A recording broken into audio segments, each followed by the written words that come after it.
Olá, eu sou Lucas Neto, servo do Senhor Jesus, separado para o Evangelho de Deus. Bem-vinda e bem-vindo a mais um encontro Revelações da Bíblia. Hoje nós vamos estudar a carta aos Romanos, especificamente a lição de número 1, apresentação da carta aos Romanos. Vamos então dar início à lição de hoje.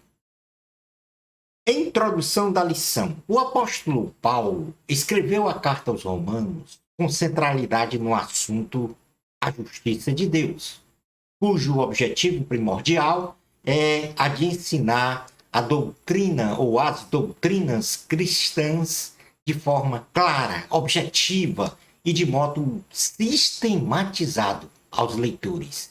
Isso com base nos ensinos de Jesus.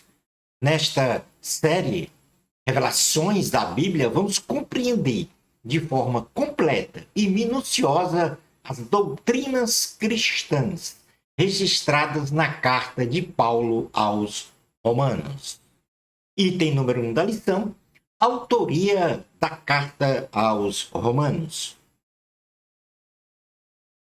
Para o teólogo Russell Norman Champlin, estudiosos da Bíblia Sagrada apontam sem discussão o apóstolo Paulo como o genuíno autor da carta aos Romanos, sendo esta a principal obra entre as demais 12 epístolas escritas por Paulo, por registrar em sua essência assuntos fundamentais da fé cristã que sistematizam com profundidade a doutrina cristã. Portanto, Paulo escreveu 13 epístolas. O apóstolo Paulo, ele utilizava frequentemente na redação de suas cartas um amanuense. E o amanuense é aquele que escreve textos à mão, ou seja, um escrevente, um copista, um secretário. E Paulo, ele ditou então essa carta aos Romanos a Técio, esse amanuense, que realizou a escrita material da carta. Na carta aos Romanos, no capítulo de número 16, versículo 22, diz assim a palavra do Senhor: Eu, Técio, que escrevi esta epístola, vos saúdo no Senhor. Portanto, a escrita material da carta foi realizada por Técio, o amanuense. A data e local da redação da carta aos Romanos. O teólogo Van Johnson afirma que há um consenso entre os historiadores que a carta aos Romanos foi escrita pelo apóstolo Paulo na década dos anos 50 do primeiro século, provavelmente entre 54 e 57 depois de Cristo, da nossa era, presumidamente na cidade de Corinto, pois Paulo afirma na carta que estava de partida de Jerusalém a partir da região da Macedônia e Acaia, onde fizera a coleta de recursos financeiros para os cristãos de Jerusalém. Na carta aos Romanos, no capítulo 15, no versículo de número 25 a 28, diz assim a palavra do Senhor: Mas agora estou de partida para Jerusalém, a serviço dos santos, porque aprouve a Macedônia e a Acaia levantaram a coleta em benefício dos pobres dentre os santos que vivem em Jerusalém. Isto lhes pareceu bem, e mesmo lhes são devedores, porque se os gentios têm sido participantes dos valores espirituais dos judeus, devem também servi-los com bens materiais. Tendo, pois, concluído isto, e havendo-lhes consignado este fruto, passando por vós, irei à Espanha. E bem sei que, ao visitar-vos, irei na plenitude da bênção de Cristo. tanto na região da Macedônia e da Acaia, como nós podemos ver ali no mapa, fica a cidade de Corinto. E dali partiu a carta para Roma. O tema principal e o conteúdo da carta aos Romanos, no item 3, diz o seguinte: a carta aos Romanos traz em seu bojo vários temas agregados a um tema principal que permeia toda a carta, que é a justiça de Deus. A justiça de Deus é o tema principal desta carta. Descrita essa justiça de Deus em sua natureza, conforme a obra salvadora de Cristo. Novamente, Van Johnson, ele divide o conteúdo, este teólogo divide o conteúdo da carta aos Romanos a partir do tema principal, que é a justiça de Deus ou obra da salvação. E essa divisão ele a fez em 4 pontos, a saber, em primeiro lugar, a justiça de Deus ou sua obra de salvação cancela a pena do pecado. A justiça de Deus ou sua obra da salvação cancela a pena do pecado. No capítulo 1, versículo de número 18 da epístola, diz assim a palavra do Senhor. 1:18. A ira de Deus se revela do céu contra toda impiedade e perversão do homem que detém a verdade pela injustiça. Porquanto o que de Deus se pode conhecer é manifesto entre eles, porque Deus lhe manifestou. E na sequência aqui, aliás, um versículo antes do 18 diz: visto que a justiça de Deus se revela no evangelho de fé em fé, como está escrito, o justo viverá por fé. Então, a justiça de Deus, que aqui está denominada como ira no versículo 18, ela revela do céu contra toda impiedade e perversão dos homens que detêm a verdade pela injustiça, por causa do pecado. E aí no 17 diz: visto que a justiça de Deus se revela no evangelho, de fé em fé, como está escrito, o justo viverá pela fé. No capítulo 5, versículo de número 21, diz assim a palavra do Senhor.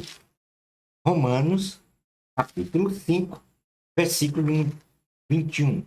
A fim de que, como o pecado reinou pela morte, assim também reinasse a graça pela justiça, para a vida eterna, mediante Jesus Cristo, nosso Senhor. Então, a justiça de Deus, que aqui foi denominado como a ira de Deus, não é a raiva, é a justiça, a aplicação da justiça por causa do pecado.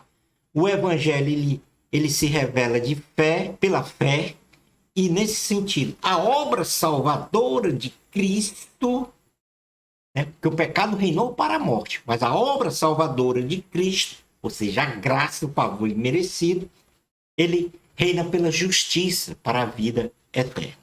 Então, a justiça de Deus, ou sua obra de salvação, cancela a pena do pecado. Segundo ponto é que a justiça de Deus, ou sua obra de salvação, quebra o poder do pecado pela morte de Cristo e pela capacitação do Espírito que habita em nós.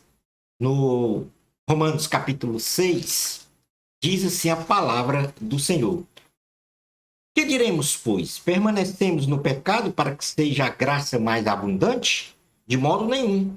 Como viveremos ainda no pecado, nós, o que para ele morremos? Ou porventura ignorais que todos nós que fomos batizados em Cristo Jesus, fomos batizados na sua morte? Fomos, pois, sepultados com ele na morte pelo batismo, para que, como Cristo foi ressuscitado dentre os mortos, pela glória do Pai, assim também andemos nós em novidade de vida. Porque se formos unidos com ele na semelhança da sua morte, certamente o seremos também na semelhança da sua ressurreição. Sabendo isto, que foi crucificado com ele o nosso velho homem, para que o corpo do pecado seja destruído, e não sirvamos o pecado como escravos, porquanto quem morreu está justificado do pecado. Ora, se já morremos com Cristo, cremos que também com ele viveremos. O terceiro ponto da carta é que a justiça de Deus, a sua obra de salvação, é atuante hoje e no futuro para com o seu povo escolhido. Por exemplo, Romanos capítulo 9, versículos 1 ao 11, vai falar exatamente sobre isso daí. Digo a verdade em Cristo, não minto, testemunhando comigo no Espírito Santo a minha própria consciência. Tenho grande tristeza e incessante dor no coração, porque eu mesmo desejaria ser anátema, separado de Cristo por amor de meus irmãos, meus compatriotas, segundo a carne. São israelitas, pertence-lhes a adoção e também a glória, as alianças, a legislação, o culto e as promessas. Deles são os patriarcas e também deles descende o Cristo, segundo a carne, o qual é sobre todos. Deus bendito para todos sempre. Amém. E não pensemos que a palavra de Deus haja falhado, porque nem todos os Israel são de fato israelitas, nem por serem descendentes de Abraão são todos seus filhos, mas em Isaque será chamada a sua descendência. Isto é, estes filhos de Deus não são propriamente da carne, mas devem ser considerados como descendência os filhos da promessa, porque a palavra da promessa é esta: por esse tempo virei e Sara terá um filho. E não ela somente, mas também Rebeca, ao conceber de um só Isaque, nosso pai. E ainda não eram os gêmeos nascidos, nem tinham praticado o bem ou o mal, para que o propósito de Deus quanto à eleição prevalecesse não por obras, mas por aquele que chama. Já fora dito a ela: o mais velho será servo do mais moço, como está escrito: amei Jacó, porém me aborreci de Esaú. Então, neste ponto aqui, Paulo, ele mostra a incredulidade dos judeus, mas diz que esse povo israelita é o que foi escolhido, chamado. Então, nesse terceiro ponto, a justiça de Deus, ou seja, a obra da salvação, ela é atuante hoje, foi ontem, hoje e no futuro, para com o povo de Israel, até a volta do Senhor. Em quarto ponto, a justiça de Deus, ou sua obra de salvação, é vivenciada por judeus e gentios igualmente.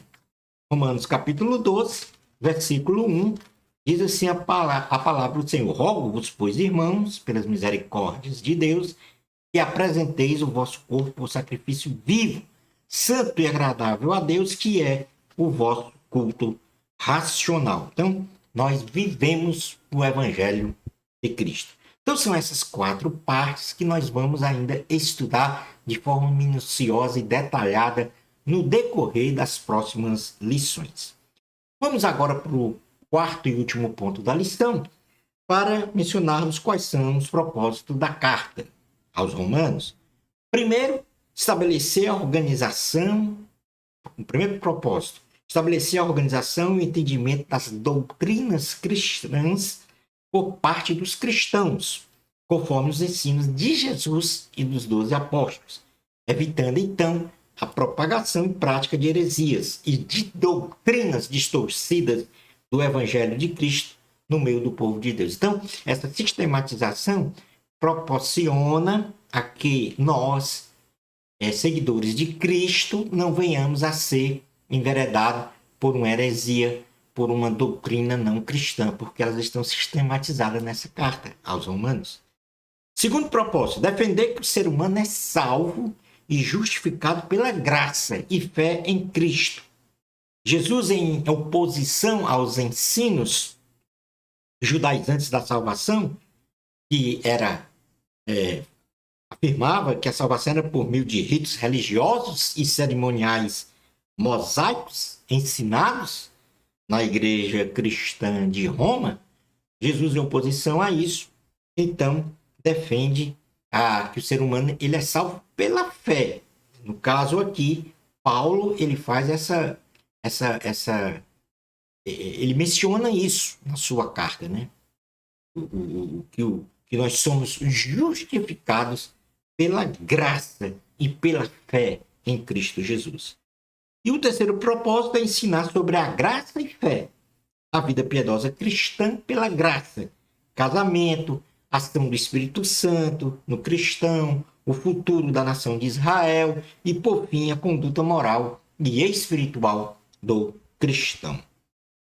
Então, todos esses pontos, esses aspectos aqui mencionados, nós vamos estudar em lições futuras, de forma detalhada. Concluindo, então, a nossa aula de hoje, da apresentação da Carta aos Romanos. A justiça de Deus é o tema principal da Carta aos Romanos. Em linhas gerais, traz a graça e a fé salvadora em Cristo Jesus como base para a salvação e vida eterna de uma pessoa.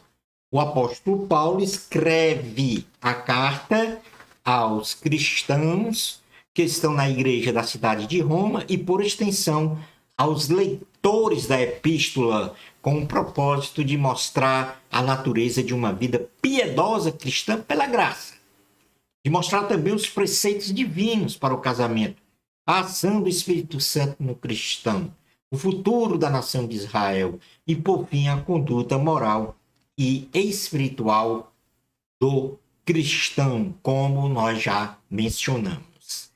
Shalom Adonai.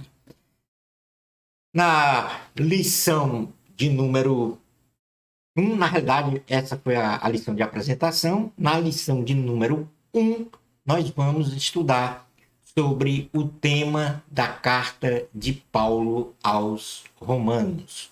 O tema da carta de Paulo aos Romanos. Portanto, tema principal, a justiça de Deus. Bênçãos especiais de Jesus para você. Amor a Cristo, a glória é de Deus. Até ao nosso próximo encontro, Revelações da Bíblia. Isso se Deus permitir.